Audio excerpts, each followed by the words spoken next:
देखिए, इस वीडियो में आप जानेंगे कि गूगल शीट का इस्तेमाल हम कैसे करते हैं, स्टार्ट हम कैसे कर सकते हैं।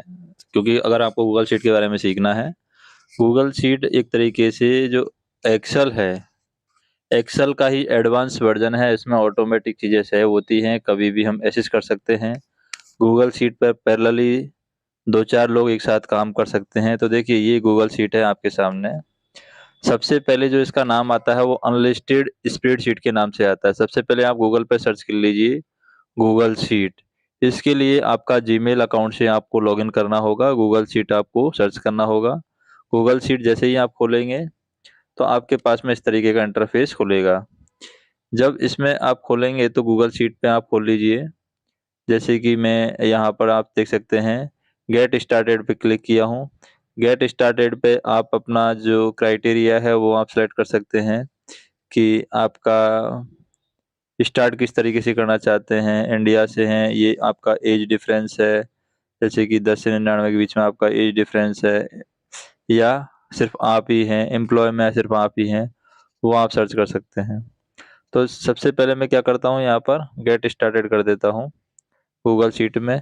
यहाँ पर देखिए ब्लैंक फाइल भी है, टू डू लिस्ट भी है, तो इस तरीके से टेम्पलेट भी हैं। तो आपको ब्लैंक फाइल यहाँ पर ओपन करनी है।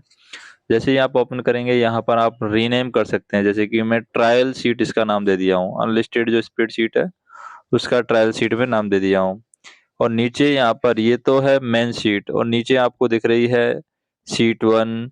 उसमें अगर आप प्लस पे क्लिक करेंगे, शीट 2, शीट 3 इस तरीके से क्रिएट हो जाएगी।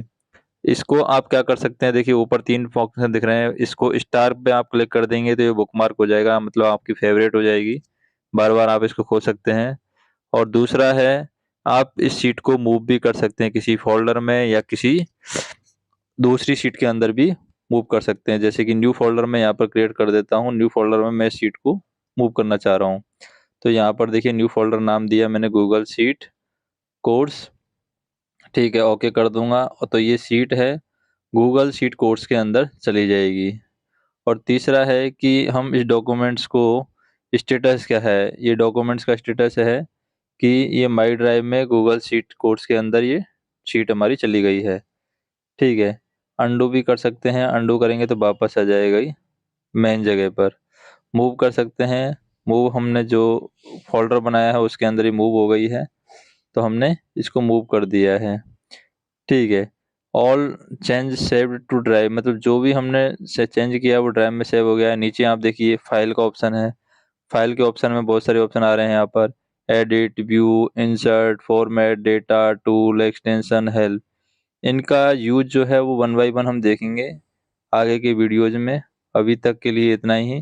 जैसे ही आप शीट के इस पे क्लिक करेंगे तो आप वापस होम में चले जाएँगे, और होम में आप देखिए अलग-अलग टेम्पलेट है। ट्रायल शीट आपको रिसेंट में खुलेगी, क्योंकि रिसेंट में आपने खोली है गूगल शीट, तो ट्रायल शीट आपको रिसेंट में मिलेगी। या जो भी आप गूगल शीट पर खोलते हैं वो रिसेंट में आपको मिल जाता है।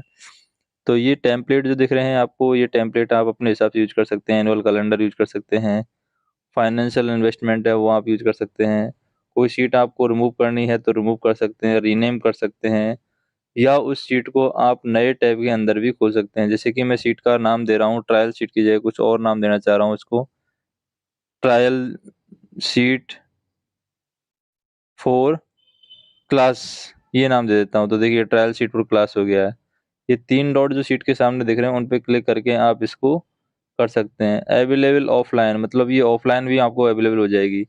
इसको अगर आप यस कर देंगे तो अवेलेबल ऑफलाइन हो जाएगी, मतलब जो आपकी सीट ऑनलाइन है वो ऑफलाइन भी आपको अवेलेबल रहेगी। उसके लिए इंटरनेट की फैसिलिटी की रिक्वायरमेंट नहीं रहेगी। डेटा अगर इसके अंदर देखना होगा तो इंटरनेट की फैसिलिटी की रिक्वायरमेंट नहीं रहेगी। बिना इंटरनेट के भी आप ऑफलाइन में इसको देख सकते हैं। तो ये हैं गूगल शीट की जो बेसिक चीज़ें हैं, वो हमने यहाँ पर देखी है। गूगल शीट के सामने ही थ्री डॉट रहता है, वहाँ से हम कौन-कौन से ऑप्शन रहते हैं। गूगल शीट की ब्लैंक शीट में कौन-कौन से ऑप्शन रहते हैं।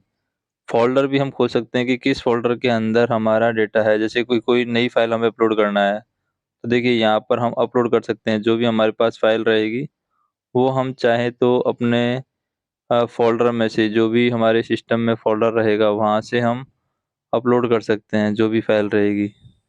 जैसे कि मैं यहाँ पर लर्निंग फेज से या अपना जो मेरा पर्सनल क्या है फोल्डर है उसमें से एक फ़ाइल मैं यहाँ पर सर्च कर लेता हूँ या ओपन कर देता हूँ। जैसे कि ये रिपोर्ट है, रिपोर्ट में अपलोड कर देता हूँ, तो देखिए रिपोर्ट अपलोड हो जाएगी।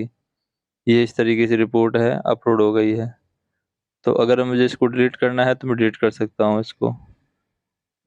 ठीक है, मैं जाऊँगा फाइल मेन फाइल के अंदर और इस ICMS रिपोर्ट को जाऊँगा, थ्री डॉट में रिमूव कर दूँगा तो ये रिमूव हो जाएगा। पहले बिन में जाएगा, फिर मुझे बिन में जा कर के ये फ़ाइल है वो डिलीट करनी पड़ेगी। तो इस तरीके से है हम फाइल अपलोड और डिलीट है गूगल शीट के अंदर कर सकते हैं, फिर उस शीट पर काम कर सकते हैं। तो अगर आपको वीडियो पसंद आए तो वीडियो को लाइक कीजिए, कमेंट कीजिए और चैनल को सब्सक्राइब कीजिए। धन्यवाद।